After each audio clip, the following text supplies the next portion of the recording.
Good day, friends. In today's video, I'll talk about a defining moment in India's foreign policy, which will be on July 9th.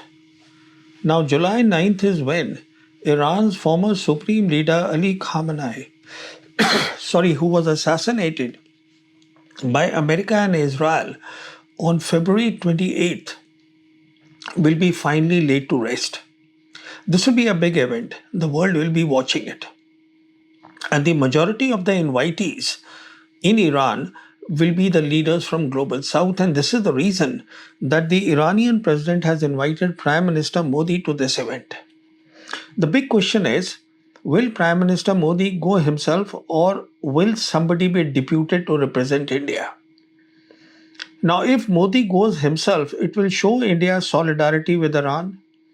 It will show that India is one with the Global South nations, itself being a Global South nations, and it will show that India is in sync with the new world order.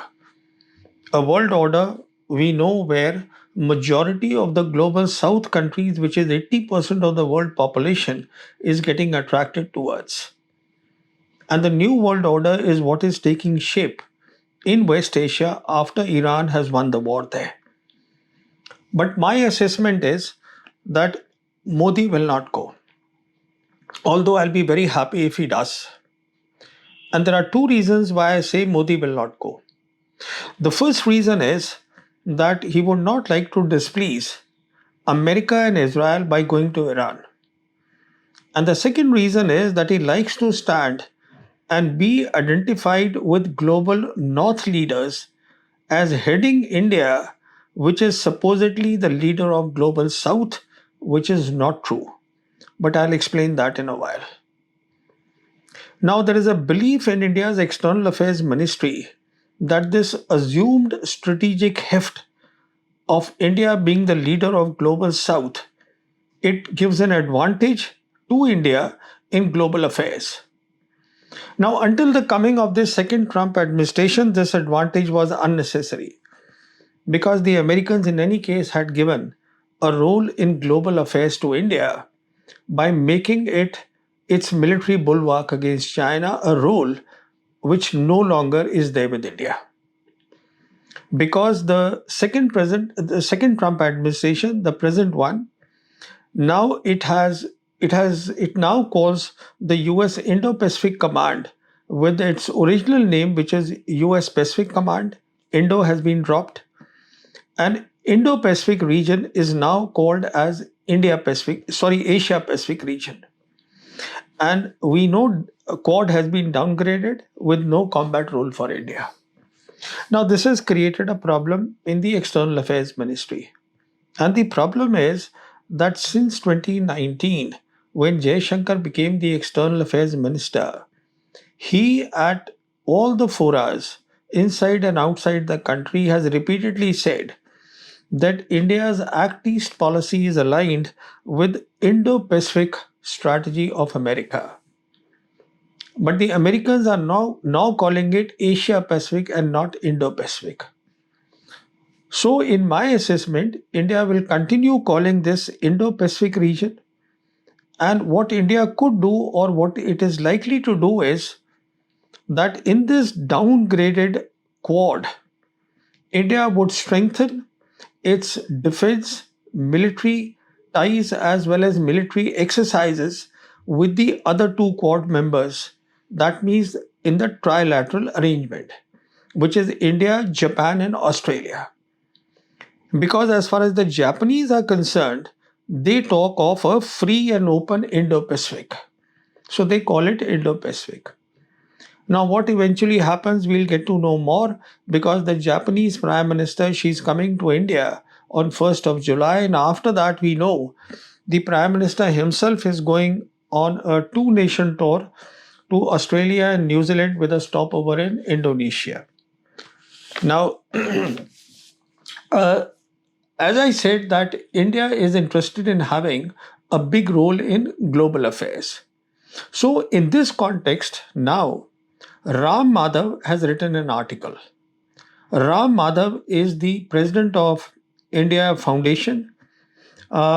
and he's the leader of RSS. But in this particular article, which has come out on 13th of June in Indian Express, he's been identified as BJP leader. Now, in this article, he has made 2 points. The first point is about Indo-Mediterranean vision or Indo-Mediterranean framework, whose centerpiece is IMEC, which is India Middle East Economic Corridor, which we know was coined in 2023 during the presidency of G20 in India. Now, as far as IMEC is concerned, it starts from India, goes to UAE, then Saudi Arabia, then Jordan, Israel, crosses the Mediterranean Sea, and on to Europe. So we have at one end India, the other end is Europe. Now, as far as Europe is concerned, what Ram Madhav writes is that in G7, India has been invited since a long time, and Prime Minister Modi since 2019. Now, 2019 we know is when Jay Shankar became External Affairs Minister. So, Modi since 2019 has attended all the G7 summits as a guest. But he writes that today India is not seen as a guest, but as a strategic partner of G7. G7 also has the EU with it. And according to him, G7 and EU, it's influential, it has advanced technologies, it has defense capabilities, and it leads in green innovation and cyber and space domains. And so, what he believes is that this Indo-Mediterranean vision is something that will help India get a role in global affairs, a big role. And then he further writes that over time, this vision, which is the Indo-Mediterranean vision, it will give rise to Indo-Atlantic strategic space as the Western counterpart to Indo-Pacific, to India's Indo-Pacific. Now, what exactly this Indo-Atlantic strategic space will do is not known, because in any case it's into the future. So Ram Madhav's focus is really on this Indo-Mediterranean vision, which he compares with China's Belt and Road Initiative, and says that unlike Belt and Road Initiative, which is spearheaded wholly by China, the Indo-Mediterranean vision, in this all the participating countries, and so many of them, right from India and the European nations, they'll have a role to play. This is the only difference he sees in the two, but I disagree with him. I mean, this comparison doesn't make sense at all. Because what he's talking about, Indo-Mediterranean vision, which comes from IMEC, it's a economic corridor. And it is a corridor which is very much up in the air after the war in West Asia, where the whole framework, the regional framework, is under change. So we don't know what will happen to the IMEC. But as far as BRI is concerned, it is something entirely different. It is not economic corridor. It is the grand strategy of China. It is a strategy which goes beyond the national strategy into the world. And that is what we call the grand strategy. And let me also say here that only the great powers, they make a grand strategy. And in the multipolar world, there are only three great powers: America, China, and Russia. And why only they make is because only the great powers have strategic autonomy. So let me say once again what I have said in my earlier videos, the three attributes of a great power. What makes a great power? One is, great power is a nation which can take care of its territorial integrity all by itself. Then it is a nation which is not intimidated or coerced by any other country in the world, and it is a nation which has the capability and the will to affect events anywhere in the world. So when we talk of a grand strategy, we are talking about a nation which has complete strategic autonomy. So let us not use the word strategic autonomy in a very loose way, which is being done by the Indian analysts who have started talking about India having a grand strategy. India cannot have a grand strategy because India does not have strategic autonomy. I won't dwell on this matter right now any further. Now, coming to this assumed role, leadership role that India has taken of global south. Now, if there is any country which were to claim the leadership role of global south, it would not be India, it would be China. And why it would be China is because, please understand, China's Belt and Road Initiative, which I said is their grand strategy, which is today in more than 150 countries out of 193 countries in the world. And all these countries are global south countries. So it is Belt and Road Initiative which is keeping the global south together. So China should be the leader, but China has never spoken of itself as being the leader of the global south. For the simple reason that this is not what the New World Order thinking is about. The thinking or the vision or the basic elements of the New World Order are about each nation having sovereign equality and all the nations being partner nations to one another, with no nation being the leader. Let me explain this further by taking the example of BRICS, which is the key institution of the New World Order and which is about the global south. Now, here, let me say in BRICS, India happens to be an accidental foundational member of BRICS. Let's understand this. The concept of BRICS comes from RIC. RIC is Russia, India, China, an idea that was conceptualized by Primikov. Primikov was the Russian foreign minister in the 90s, and what he had in mind was that along with Russia, pick up two countries which are populous in the east, and he picked up India and China. And then he said that these three countries in the future, they can be the counterweight to the West. This was the concept enunciated by Primikov.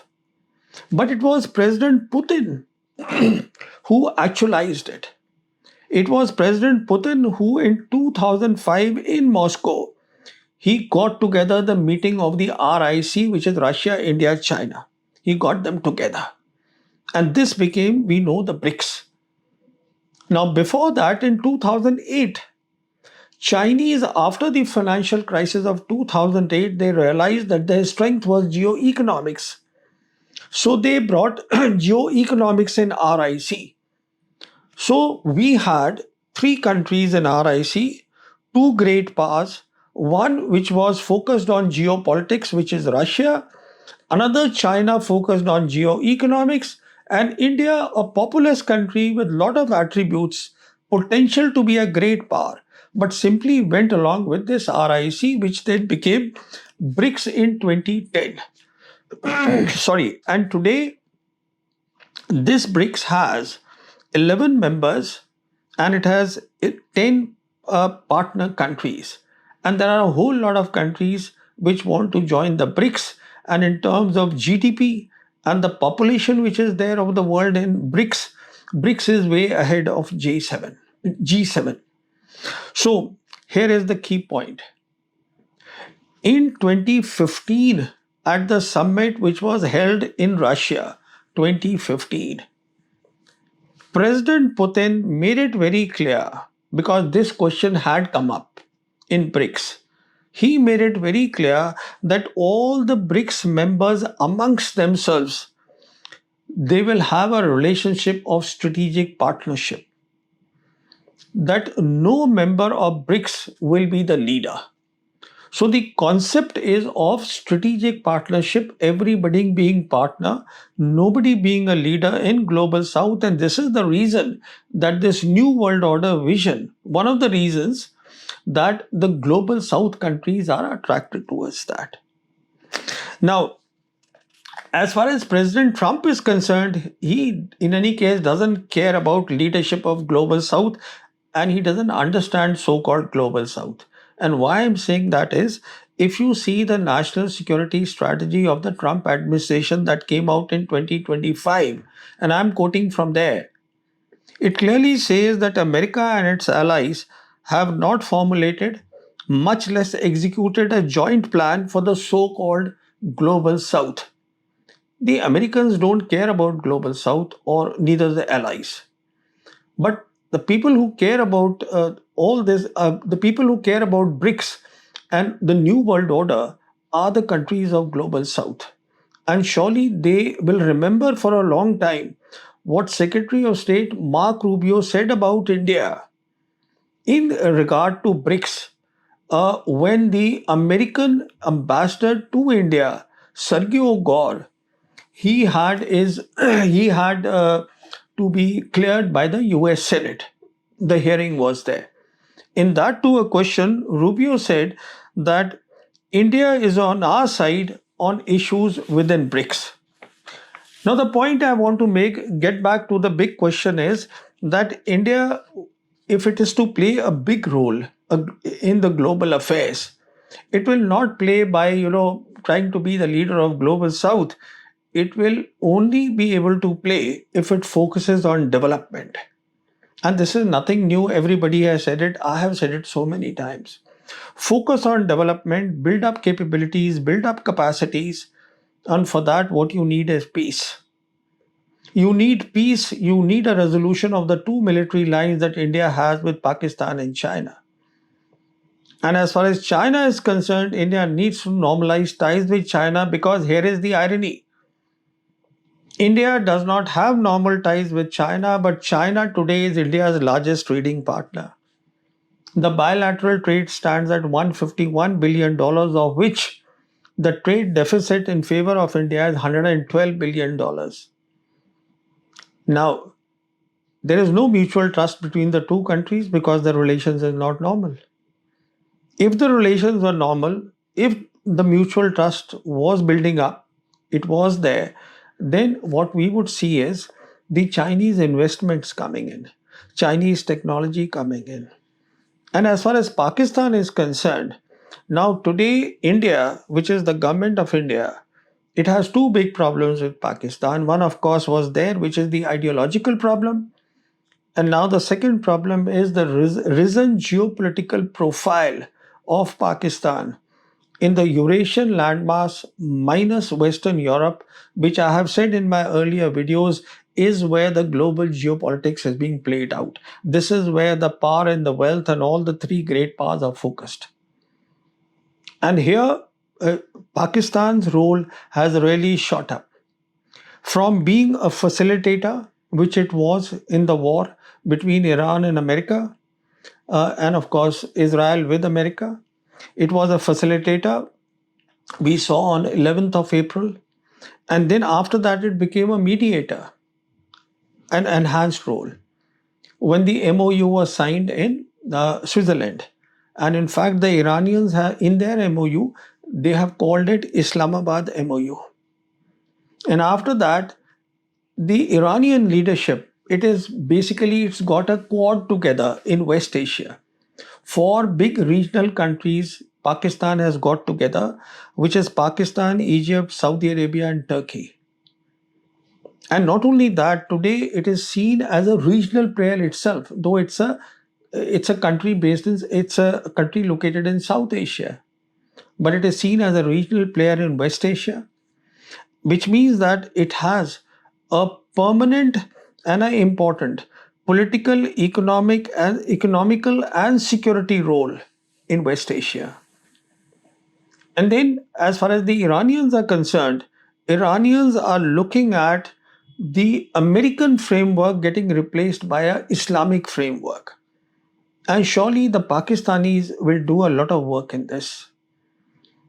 I mean, we know there are 57 OIC countries, and because of the attributes which I have said so many times that Pakistan has nuclear weapons, is a Muslim country, and I've said this so many times that Pakistan foots the bill. Pakistan is the right country that can create the Islamic framework with the help of the other players, the regional players in West Asia. It can do that. So the point I'm making is the key point that as far as Prime Minister Modi and India are concerned, I said that a key moment of India's foreign policy will be on July 9th. So I think that there is a need for a course correction to India's foreign policy in a very drastic way. And Prime Minister Modi, he should go to Iran personally, heading the delegation of senior ministers, because there he'll have the opportunity to meet up and talk with the Chinese leadership and perhaps to shake hands and break the ice with the Pakistani leadership. Because remember, in 2027, next year, the presidency of BRICS is with China and presidency of SCO is with Pakistan, and surely Prime Minister Modi will be expected to be at both the places. So, I, July 9th is important, but of course, it is much for the government of India to decide what they want to do. Thank you so much.